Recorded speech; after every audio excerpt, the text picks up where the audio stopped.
చీకట్ల సీతుల్లా బతుకుతున్నాం ఈ చిన్న గుడిసెలలో, కంటోలు బియ్యమే తింటూ ఉన్నాం మన ఎల్లలేదురయ్యా.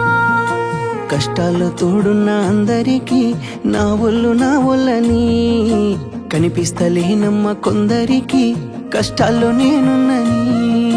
నా ఒళ్ళు నీ ఒళ్ళు ఏమున్నది అన్ని కాగితాల బంధాలు, అవి కాగితాలే జీవితాలనుకొని అయినోళ్ళనే వదులుకుంటారయ్యా. బాగుంటే 10 మంది వస్తారయ్యో చుట్టాలై మన ఇంటికి, లేకుంటే వదిలేసి పోతారయ్యో అయినోళ్ళే ముమ్మాటికి. చూస్తున్న చుట్టంత కళ్ళతోని జరిగేది నాటకమే, నా ఒళ్ళు మా ఒళ్ళు అనిపించేది చేత చెల్లేటి కాగితమే.